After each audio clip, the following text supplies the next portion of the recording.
Jumat kemarin ada demo di kedutaan India yang dilakukan oleh Gerombolan 212. Demo itu sebagai respon akibat kan di India ada kerusuhan yang menewaskan beberapa warga muslim.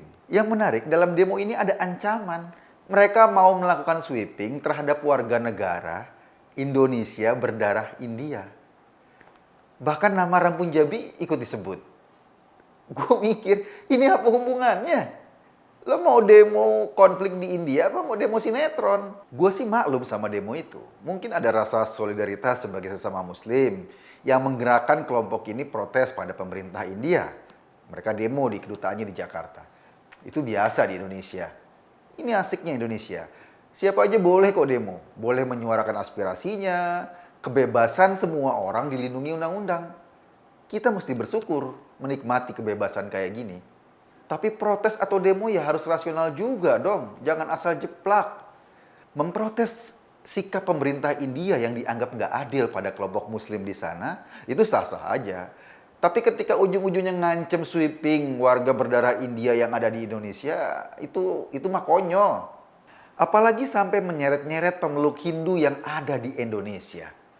Seperti yang dilakukan Sugi Nur Raharja dalam videonya yang provokatif menurut gua. Saran saya, pesan saya untuk saudara-saudaraku Hindu yang ada di Indonesia, bijaklah kalian menyikapi. Ya, jangan bertingkah yang aneh-aneh dalam kondisi seperti ini. Demi Allah, dari dulu Anda tahu orang Islam itu kalau sudah girohnya yang disentuh, ya kalau sudah saudaranya yang dihina, ya dibunuh, itu orang Islam itu rindu mati, bukan takut mati, malah rindu mati. Jadi saran saya untuk orang-orang muslim orang-orang Hindu yang ada di Indonesia, bijaklah. Jangan mancing-mancing masalah di sini ya. Kalian hidup aman di Indonesia. Siapapun kalian, mau Hindu, mau Kristen, mau Konghucu, minoritas Anda di sini, Anda aman. Tapi dengan situasi seperti ini, nggak usah mancing-mancing air keruh. Nggak usah bertingkah yang aneh-aneh.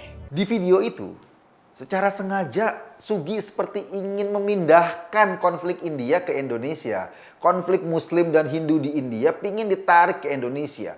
Menurut gue Sugi ya kurang ajar ya. Kayaknya kita ini sering banget ngelihat orang melakukan generalisasi yang kelewatan. Segala persoalan di seluruh dunia ditarik-tarik ke Indonesia. Yang konfliknya orang di India yang dibawa-bawa penganut Hindu di sini. Padahal Hindu India sama Hindu di Bali nggak ada hubungannya. Yang konflik warga Rohingya misalnya sama orang Myanmar, yang dituding-tuding pemeluk Buddha di sini. Yang lebih konyol, yang konflik orang Uighur dengan pemerintah Cina, yang kena kebencian malah WNI keturunan Tionghoa di sini. Kan bangke, nggak ada hubungannya. Dulu Indonesia dijajah Belanda misalnya. Terus ada yang bikin narasi gini. Dulu orang Islam dijajah orang Kristen karena Belanda itu rata-rata Kristen. Bro, padahal yang menjajah itu kan VOC. VOC kan tahu loh, dia kan perusahaan sama pemerintah Belanda. Nggak ada hubungannya sama soal agama. Yang paling bangke tahu nggak lo? Konflik di Suriah. Itu terjadi sesama Muslim. Malah bikin tagar Save Aleppo, minta sumbangan dari warga Indonesia. Lo tahu duitnya kemana? Duitnya disumbangin buat kelompok teroris di Suriah. Padahal kelompok teroris itulah yang membuat warga Suriah hancur hidupnya. Terus dikumpulin duit dari Indonesia disumbangin ke teroris di sana. Lo mau bela Islam apa mau bela teroris? Logika yang sering menarik kesimpulan, mengeneralisasi secara berlebihan ini, sering kita dengar. Lo pernah dengar kan mereka memakai kata umat Islam. Padahal cuma buat kelompoknya aja. Tapi menggunakan kata umat Islam. Seluruh umat Islam seolah-olah. Terus ketika ada penceramah agama yang bertindak kriminal. Terus kemudian penegak hukum menegakkan hukum atas mereka. Apa yang mereka teriakan? Jangan kriminalisasi ulama. Padahal nggak kayak gitu. Mana ada ulama yang benar harus berhadapan dengan hukum. Yang berhadapan dengan hukum adalah para kriminal. Mau ustadz, ulama, atau siapapun, kalau kriminal ya diprotes.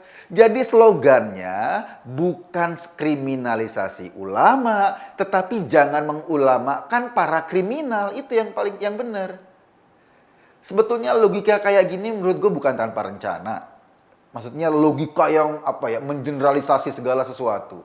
Gerombolan ini secara sadar dan terus-menerus membangun sentimen atas nama agama di Indonesia. Konflik di luar negeri ditarik-tarik ke sini. Kenapa? Agar imbasnya terjadi di Indonesia, agar gesekan antar umat beragama terjadi di sini. Pasalnya kayak gini nih. Gerombolan ini kan selalu menarik agama dalam politik. Dan lo tahu, di Indonesia sejak dulu nih, sejak pemilu-pemilu itu, partai berbasis agama nggak pernah sanggup menguasai Indonesia, nggak pernah menang. Itu kenyataan sejarah. Nah, mereka mau berkuasa, gimana caranya? Nah, jalan satu-satunya yang harus mereka lakukan adalah agar masyarakat konflik. Jadi mereka tidak harus terlibat dalam proses politik yang normal. Semakin ada konflik horizontal di masyarakat, akan makin besar peluang mereka untuk menguasai Indonesia.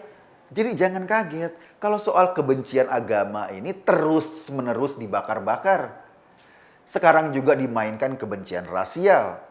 Lihat aja celoteh orang terhadap ras Tionghoa di medsos. Gua aja dengernya enek. Gara-gara corona di Cina, di sini yang kena warga Tionghoa. Kan ngaco. Ujungnya sih bisa ketebak. Apapun masalahnya, khilafah solusinya. Konsep ini juga sama, lahir dari cara berpikir yang over generalisasi. Seolah-olah khilafah itu jawaban tunggal atas segala sesuatu. Padahal sampai sekarang nggak ada negara modern yang menjadi contoh keberhasilan khilafah. Coba tunjukin di mana. Yang ada di Irak dan Suriah. Ketika ISIS mengibarkan bendera khilafah di sana. Tokohnya dulu Abu Bakar al-Baghdadi, sekarang udah meninggal. Hasilnya lo tahu sendiri kan kehidupan di Irak dan Suriah yang tadinya tenang, aman, nyaman, tentram, sekarang hancur lebur.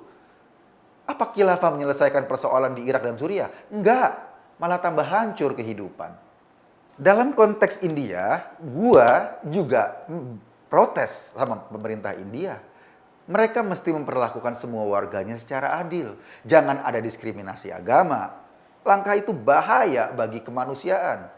Iya sih, di India itu politik dikuasai oleh partai Hindu garis keras.